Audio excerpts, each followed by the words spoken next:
High, সবাই ভালো আছো? আমি সেই গল্প কাকু আবার এলাম। তোমরা আশা করি আমার 3টে গল্প শুনে নিয়েছো। ঠান্ডা একটু বাড়ছে, কখনো কমছে, বড়দিনের ছুটি, সমস্ত কিছু মিলে আমি জানি তোমরা খুব ভালো আছো। কিন্তু এইবারে আর এইসব ছুটি ছাটা শেষ করে পড়াশোনাতে মন দাও, এবং সেই পড়াশোনা এমনভাবে করো যেন ভালো রেজাল্ট করতে পারো এবং জীবনে যেন অনেক সফল হতে পারো। আজকের গল্প নিয়ে এসেছি, আবার একটা নতুন গল্প। একটু একটু ভূতের গল্প বলতে পারি, কিছুটা সত্যি কিছুটা ভূত, ভূতগুলোও সত্যি। কিন্তু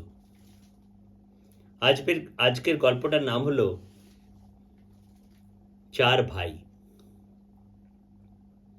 আজকের গল্পটা চার ভাই, চারটি ভাইয়ের গল্প, সত্যি ঘটনা, একদম সত্যি। যেমনভাবে আগেরগুলো বলেছিলাম সেভাবেই বলছি। সত্যি মানে একদম 3 সত্যি, সত্যি সত্যি সত্যি। আমরা তখন খুব ছোট, সেই সময়কার গল্প। একটা ছেলে ছিল, সেই ছেলেটি খুব ভালো গিটার বাজাতে পারত।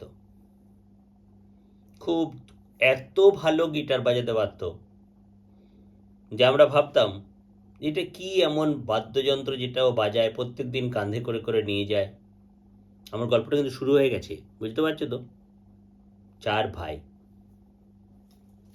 সেই ছেলেটা খুব ভালো গিটার বাজাতো, বাদ্যযন্ত্র এত ভালো শিখেছিল যে কিছু বলার নেই। আমরা ওকে বলতাম লোচনদা। ওর নাম ছিল লোচন। খুব ভালোভাবে গিটার বাজাতে শিখে এখানে ওখানে প্রোগ্রাম করা। একদিন শুনলাম রেডিওতেও বাজাচ্ছে, এবং সে রেডিওতে বাজাতে বাজাতে এতটাই সে ফেমাস হয়ে গেল, এতটাই সে পপুলার হয়ে গেল যে লোচনদার গিটার এখানে ওখানে এখানে ওখানে সব জায়গায় শোনা যেতে থাকলো। রবীন্দ্র জয়ন্তীর ফাংশন বলো, এবং আরও অনেক রকমের ফাংশন, সমস্ত জায়গাতে, আমাদের ওখানে, বাইরে, দেশ বিদেশে নাম যেন ছড়িয়ে পড়ল তার। গিটার বাজাতে বাজাতেই সে নিজেই বেছে নিল তার জীবনের পথ। সেটা হলো যে সে একজন গিটার শিল্পী হবে। এই তো গেল একজনের কথা। এটা হলো এক ভাই। চার ভাই বলেছি, দ্বিতীয় ভাই, তার পরের ভাইটা, ওদের আবার সব একদম চোখের নাম দিয়ে দিয়ে। তার পরের ভাইয়ের নাম ছিল নয়ন। একজন লোচন, একজন নয়ন। সে নয়ন আবার খুব ভালো করে বাজাতে পারত কি কি বলতো, বাঁশি। খুব ভালো বাঁশি বাজাতে পারত, ফ্লুট বাজাতে পারত। ওরা ধরেই নিয়েছিল যে আমরা চার ভাই মিলে যদি কোনো আসরে বসি, তাহলে মানুষ যেন মুগ্ধ হয়ে আমাদের এগুলো যেন শুনতে থাকে, এই বাদ্যযন্ত্রগুলো। সবাই সকালে উঠে রেওয়াজ করার অভ্যাস। প্রত্যেকটা ফাংশনে 1, 2, 3, 4 করে চার ভাই, তাদের পারফরমেন্স না থাকলে যেন ফাংশনগুলো হয়ই না। তাহলে প্রথমটার নাম হলো লোচন, দ্বিতীয়টির নাম হলো নয়ন। এবারে আসি 3 নম্বর ভাইয়ের কথাতে। এ আবার একটু চোখ চোখ ব্যাপারটা নয়। লোচন মানে তো চোখ, আবার নয়ন মানেও চোখ। এ আবার চোখ চোখ ব্যাপারটা নয়, একটু অন্যরকম নামটা ছিল। এর নামটা আবার একটু অন্যরকম। এ হলো 3 নম্বর ভাই। এর নাম ছিল পঙ্কজ। কিছুটা কিন্তু সিমিলারিটি থাকতে পারে নামের মধ্যে। তার মা বাবা কী ভেবে নাম দিয়েছিল সে প্রসঙ্গে আমি যেতে চাই না। গল্প শুনছি যখন, অত কিছু ভেবেও লাভ নেই। সেই যে পঙ্কজ, সে আবার দারুণ গায়ক। এত ভালো তার ক্লাসিক্যাল গান, এমন রেওয়াজ। কয়েকদিনের মধ্যে সবাই বুঝে ফেলল যে বড় দাদার পথ অনুসরণ করেছে আরও দুটি ভাই। প্রথমটি লোচন, গিটার কাঁধে নিয়ে এদিক ওদিক ঘুরে বেড়ায়, গিটার বাজায়, আস্তে আস্তে গিটার শেখাতেও শুরু করলো প্রত্যেককে। তারপরের ভাইটা, সে হলো নয়ন, সে আবার কি করতে শুরু করলো, সে বাঁশি, এমন বাঁশি বাজায় শ্রীকৃষ্ণের বাঁশিও হার মানবে যেন। আমরা তো বুঝতেই পারলাম যে কয়েকদিনের মধ্যেই এরা হয়তো ফিল্ম টিল্মে না চান্স পেয়ে যায়, মুভিতেই হয়তো কোনো হয়তো বড় কোম্পানির সাথে যুক্ত হয়ে গেল। তারপরে যেটা বললাম তার নাম ছিল পঙ্কজ। সেই পঙ্কজ গান শিখতে শুরু করলো, গান গাইলো। 4 নম্বর ভাই, 4 ভাইয়ের মধ্যে 3 জনের পরিচয় পেলাম। 4 নম্বরটি কি করে, তার নাম ছিল তন্ময়। তন্ময় এবারে কি করবে, সে ভাবলো যে এমন কিছু করা যাক যেটা সবাই জানে, অথচ আমি তাদের মধ্যেও সেরা হব। সে শিখলো তবলা। তোমরা অনেকে বাদ্যযন্ত্র বাজাতে জানো, আমি জানি। গান প্রত্যেকেই ভালোবাসো এবং গল্প কাকেও খুব গান ভালোবাসে। এই যে 4 ভাই, 4 ভাই সেরা, 4টি রত্ন বলতে পারো। কিন্তু বাড়ির অবস্থা খুব খারাপ। ওদের বাড়ি সাধারণ মধ্যবিত্তও বলা যাবে না, নিম্ন মধ্যবিত্ত। ওদের বাবা, যিনি একমাত্র রোজগেরে মানুষ, তিনি কোর্টের মধ্যে কোনো একটা কাজ করতেন, উকিল, ব্যারিস্টার, জজ সাহেব নয়। তিনি এমন কিছু একটা কাজ করতেন যেখানে খুব ন্যূনতম একটা, মিনিমাম একটা হয়তো কোনো ভরণ পোষণের জন্য স্যালারি পেতেন বা কিছু টাকা রোজগার করতেন, এবং সেই মিনিমাম পয়সাতে তাদের, সেই ন্যূনতম পয়সাতে তাদের সংসার চলতো, ভালোই ছিল, সব কিছু বেশ ভালোই চলছিল। আমাদের মনে মনে ঈর্ষা হতো, হিংসে হতো, জিস দেখো কেমন এরা 4 ভাই কত সুন্দরভাবে গান বাজনা নিয়ে আছে, পড়াশোনাতে সাধারণ চলবে। এইভাবেই দিন চলছে এবং প্রত্যেকটি ঘরে ঘরে তাদের নিয়ে আলোচনা। কোনো একটা ফাংশনে পরে তা আরও বিশেষ করে। একদিন হঠাৎ একটা খুব দুঃসংবাদ পেলাম। কি দুঃসংবাদ? না, শোনা গেল যে লোচন আর তন্ময়, যে 4 ভাই, এদের বাবা মারা গেছে। এদের বাবা কিভাবে মারা গেল, সবাই আমরা অনেক রকমের আলোচনা শুরু করলাম। একজন এসে দৌড়ে এসে আমাকে বলল যে জানো দাদা, ওদের বাবাকে না খুন করা হয়েছে। একজন এসে বলল না না, অ্যাক্সিডেন্ট হয়েছে। পরে জানা গেল কি না, সে সকালবেলাতে মর্নিং ওয়াক করতে যেত এবং সে মর্নিং ওয়াক করার সময়তে পিছন থেকে কোনো একটা গাড়ি তাকে ধাক্কা দিয়ে চলে যায়। এবার এটা কি ইচ্ছাকৃতভাবে করেছে নাকি এটা নিছক একটা অ্যাক্সিডেন্ট, সেই সম্পর্কে আমরা কিন্তু কোনো খোঁজ খবর পেলাম না। কিন্তু এমন একটা অবস্থার সৃষ্টি হলো যখন কি মনে হলো, ইস, সংসারটা কি ভেঙে যাবে, তার বাবা এইভাবে মারা গেল, এই 4টি ভাইয়ের কি হবে, কিছুই বুঝতে পারলাম না। তারপরে একটা কাঁচের গাড়িতে করে যখন মৃতদেহটা, ডেড বডিটা তাদের বাড়ির সামনে এসে পৌঁছালো, তখন সমস্ত পাড়া প্রতিবেশী, সমস্ত গ্রামের লোক ভেঙে পড়ল তাদের বাড়িতে। চোখ দিয়ে জল গড়িয়ে পড়ছে, কাঁদছে, কেউ হাও হাও করেও কেঁদে ফেলল। ছেলেগুলোর দিকে তাকিয়ে বেশি মায়া দয়া হয়। ইস বেচারা, এই 4 জন কি করবে, কিভাবেই বা শিখবে। অনেকে বলল যে, প্রস্তাব দিল, সে চিন্তা নেই, ওরা এত বড় হয়ে গেছে নিজেরাই নিজেদের খরচ চালাতে পারে, ওরা এতটাই ভালো শিল্পী যে ওরা 1-2টো প্রোগ্রাম করে নিজেরাই হয়তো পয়সা রোজগার করতে পারে। কিন্তু যাই হোক, একজন বাড়ির একজন মানুষ চলে যাওয়া মানে কতটা দুঃখজনক ব্যাপার, সেই ব্যাপারটা সম্পর্কে আর না বলাই ভালো। যাদের এরকম ঘটনা ঘটেছে তারাই জানে। চোখের সামনে দেখলাম মানুষটা শেষ হয়ে গেল, তার ডেড বডি নিয়ে চলে গেল শ্মশানে, এবং তারপরের থেকে একটা অদ্ভুত পরিবর্তন। কীরকম অদ্ভুত পরিবর্তন? সেই লোচনদা আর সেই লোচনদা নেই। সেই লোচনদা কেমন হয়ে গেছে, তার অত ভালো গিটার আর শোনা যায় না, মনে মনে কি একটা দুঃখ যেন। তাও সব দিকেই তার নাম যেটা ছড়িয়েছিল সেই নামের জন্যই অনেকেই তাকে ডাকতে থাকলো, কিন্তু সে রিফিউজ করে, যেতে চায় না। তাই ছাত্রছাত্রীদিকে যে শেখাতো সেগুলো আস্তে আস্তে কমিয়ে ফেলল। এবং তারপরে দেখা গেল একদিন তার একটা দুরারোগ্য ব্যাধি, একটা এমন একটা শরীর খারাপ ধরা পড়ল যার কোনো ওষুধ নেই। আমরা বুঝতে পারলাম না কি হয়েছে। লোক মুখে অনেক রকম প্রচার হতে থাকলো। কেউ বলল ক্যান্সার, কেউ বলল অন্য কিছু। পরে জানা গেলাম অ্যানিমিয়ার কোনো একটা রক্তাল্পতা বা অ্যানিমিয়া যেটা বলে, তার এমন একটা রোগ তার মধ্যে আছে যার কোনো হয়তো চিকিৎসা করেও সেটা ঠিক করা যাবে না।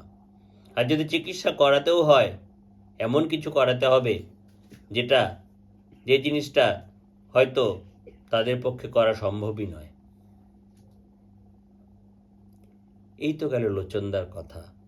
এক ভাই, বললে বিশ্বাস করবে না, প্রায় 6 মাস, বাবার মৃত্যুর 6 মাস পরে খবর পেলাম লোচনদা হসপিটালাইজড। লোচনদা হসপিটালে ভর্তি হয়েছে। শুধু হসপিটালে ভর্তি হলো না, তার ডেড বডিটা আসতে দেরি হলো না। লোচনদা মারা গেলেন। একটা যুবক, একটা খুবই কম বয়সী ছেলে, যে জীবনটাকে এখনো ঠিকমতো দেখেইনি, সে জীবন এখনো তৈরি করতে পারেনি, সে লোচনদা মারা গেলেন। কত ছাত্রছাত্রী প্রত্যেকে ভেঙে পড়ল। এখনো পর্যন্ত তার যে গানগুলো, সেগুলো যেন কানের সামনে বেজে ওঠে। তার মুখটা যেন ঝপ করে হঠাৎ করে দেখতে পায়। সেই আকাশ প্রদীপ জলে যখন সে গিটারে বাজাতো, অথবা দিল হুম হুম করে যখন বাজাতো, তখন মনে হতো যে এত ভালোভাবেও কি গানগুলো করা যায়, গিটারেও এত সুন্দর করে গান তোলা যায়। লোচনদা মারা গেলেন। লোচনদা মারা গেলেন। 4 ভাইয়ের মধ্যে রইল 3 ভাই। তার পরের ভাইয়ের নামটা কি ছিল মনে আছে তো প্রত্যেকের? তার পরের ভাইয়ের নাম কি? নয়ন। সে বাজাতো বাঁশি। কি হলো কে জানে।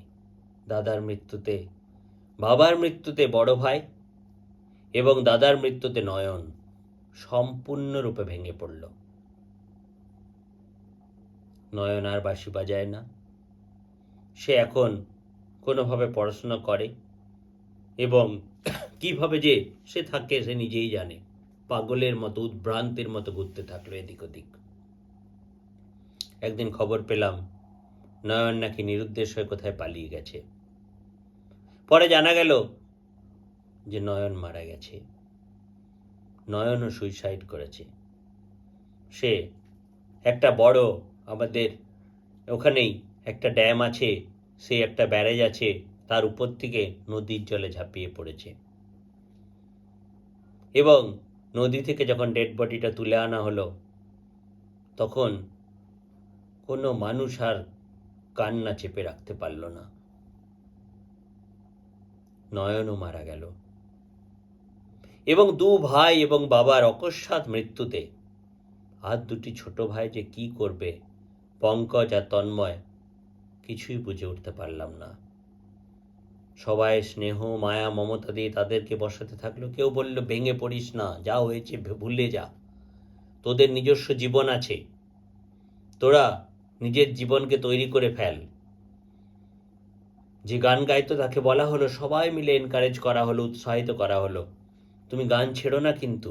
পঙ্কজকে বলা হলো, তন্ময়কে বলা হলো, তুমি এত ভালো তবলা বাজাও, তুমি তবলা কিন্তু ছেড়ো না, তবলা ছাড়লে পরে কিন্তু খুব মুশকিল হবে, এইগুলো নিয়েই তোমরা থাকো, এটাতে তোমাদের আরেকটাও সুবিধা হবে, তোমরা দুঃখ ভুলে থাকতে পারবে। ও মা, প্রকৃতির বলবো না, কপালের লেখা যেটা থাকে সেটা কে খণ্ডন করতে পারে? তাদের ভাগ্যে অন্য কিছুই লেখা ছিল। তৃতীয় ভাইটিও মারা গেল। তৃতীয় ভাইটি অন্যভাবে মারা গেল। কিভাবে মারা গেল না, সে আবার সাপের কামড়ে মারা গেল। এটাকে তুমি কি বলবে বলো? দুর্ভাগ্য ছাড়া আর কি বা হতে পারে? সাপের কামড়ে সে মারা গেল এবং সে নাকি পুকুর দিকে গেছিল ভোরবেলার দিকে। সে পুকুর পাড়ের ওখানে সাপ ছিল এবং সাপে কাটার পরে তাকে হসপিটালে নিয়ে যাওয়ার পরেও বাঁচানো গেল না। বিষধর কোনো খরিশ সাপ বা গোখরো সাপ কিছু একটা হবে, চরম বিষধর সাপ। 3 ভাই, বাবা, তার মৃত্যু কোনো ছোট বাচ্চা কি দেখতে পারে? সে তখন মাত্র 10 বছর কি 12 বছর বয়স। একদিন দেখি রাস্তার ধারে ড্রেনের উপরে পড়ে আছে তন্ময়। অনেক লোক গোল হয়ে ঘিরে তাকে জলের ছিটে দেওয়ার চেষ্টা করে। বুঝতে পারল সে কোনো একটা নেশা করেছে। এই ছোট বয়সেই সে নেশা করেছে। সে নেশাসক্ত হয়েছে। এতটাই তার নেশা যে সেই নেশাতে সে ঘোরে, হতে পারে কোনো মদ খেয়েছে বা কোনো ড্রাগস নিয়েছে, কিছুই বুঝতে পারলাম না। 4 নম্বর ভাইটিও মারা গেল। 4টি ভাই চোখের সামনে শেষ হয়ে গেল। শুধু দুঃখ নয়, এর পরের আরেকটা ঘটনা আছে। এটাতে একটা পার্ট বলতে পারো। নেক্সট ঘটনাটা কি? তাদেরই একজন ছাত্র, সেই ছাত্রটি মনে মনে তাদেরকে গুরুরূপে কল্পনা করে সে অনেকগুলি বাদ্যযন্ত্র একসাথে শিখতে শুরু করেছিল। সেই 4 ভাই ছিল তার কাছে ভগবানের তুল্য। যখন মারা গেল, ওই 4টি ভাইয়ের ছবি তার মধ্যে মালা দিয়ে তার সামনে ধূপ জ্বালিয়ে সে মনে মনে প্রতিজ্ঞা করল, সেই ছেলেটির নাম ছিল মানস। মানস প্রতিজ্ঞা করল যে আমি এমন কিছু হব যেন আমি সব শিখতে পারি এবং আমি ভালো করে শিখতে পারি। আমি তোমাদেরকে 4 জনকেই গুরুর মতন মানি। আমি একজন সঙ্গীতকার হতে চাই, সঙ্গীত শিল্পী হতে চাই। তার নাম ছিল মানস চক্রবর্তী। মানস চক্রবর্তী বলে যে ছেলেটি, সেই ছেলেটি মনে মনে শুরু করলো সাধনা করা। কোনো শিক্ষক নেই। সে শুধুমাত্র কখনো কখনো সে মোবাইলের সাহায্য নেয়, কিছু মানুষের কাছে পরামর্শ নেয়।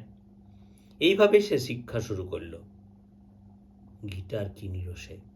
তার বাড়ির অবস্থা অবশ্য ভালোই ছিল, লোচনদের মতো ছিল না। প্রথমে একটা গিটার কিনলো, টুংটাং করে শুরু করতে করতে, রেওয়াজ করতে করতে কিভাবে কে যেন অদৃশ্য শক্তি তাকে গিটারটা যেন শিখিয়ে দিয়ে যাচ্ছে। গিটার শিখলো সে, এমন শিখলো যে সে প্রোগ্রামে, ফাংশনে সে ওই গিটার বাজাতে শুরু করলো। শুধু তাই নয়, একটা হাড় বাঁশি মানে বাঁশি কিনে তার মধ্যেও সরগমগুলো সে আয়ত্ত করে ফেলল। কোনো একটা মানুষ যখন বহুমুখী প্রতিভার তার মধ্যে থাকে, বহুমুখী প্রতিভা যখন তার মধ্যে থাকে, তখন সে বুঝতে পারে না যে সে কোনটাকে বেছে নেবে। মানস চক্রবর্তীর ক্ষেত্রেও সেরকমই একটা ব্যাপার হলো। কিন্তু সে যখন বাঁশি বাজাতো, মনে হতো সে ওই ফ্লুটই বাজানোর জন্য তার যেন জন্ম হয়েছে। ফ্লুট বাজাতো, গিটার শিখলো, গান তো ভালো গাইতেই পারতো। রবীন্দ্রসঙ্গীত গাইলে পরে কোনো বড় শিল্পী ছাড়া কেউ বলতে পারে না। এবং তারপরে সে তবলাও শুরু করলো। মানস চক্রবর্তী প্রত্যেকটি, যতগুলো আমি বললাম এগুলো ছাড়াও সেতার, সরোদ এবং আরো অনেক রকম বাদ্যযন্ত্র সে শিখে ফেলল। সে ছিল মাল্টি ট্যালেন্টেড। কিন্তু সে বিশ্বাস করত অদৃশ্যভাবে তাকে শিক্ষা দিয়ে যায় কেউ, এবং সেটা সে স্বীকারও করেছে। এরকম একটা ঘটনা একবার ফাংশনে উঠেছে। ফাংশনে সে গান গাইবে আজকে, মানুষের গান, অনেক মানুষ জড়ো হয়েছে দেখবার জন্য। সে চোখের সামনে দেখতে পেল বসে আছে তার সামনে 4 ভাই, 4 জন বসে আছে, সাক্ষাৎ বসে আছে। সে চোখের সামনে দেখতেই শুধু পেল না, কথাও বলল তার সাথে। সে অবাক হয়ে জিজ্ঞাসা করল, তোমাদের যে খবর শুনেছিলাম মৃত্যুর, সেগুলোকে মিথ্যে? তারা শুধু হাসলো, বললে যে তুমি যা করছো সেটা করো, তুমি গান গাও, ভালো হবে, ফাংশন খুব ভালো হবে। 4টি ভাই পরপর সামনের সারিতে বসে আছে অডিটোরিয়ামে। মানস শুরু করলো গান। গানের পর তার তবলা লহরা আছে, তারপরে আছে অন্য একজন শিল্পীর সাথে তার বাঁশি বাজানো, এবং সব শেষে সে গিটারেও অংশগ্রহণ করেছে। সে গিটারে কিছু গান শোনাবে, একটা জাদুর মতন করে, অদ্ভুত, ম্যাজিক্যাল, একটা অদ্ভুতভাবে সে প্রত্যেকটাতেই সফল হলো।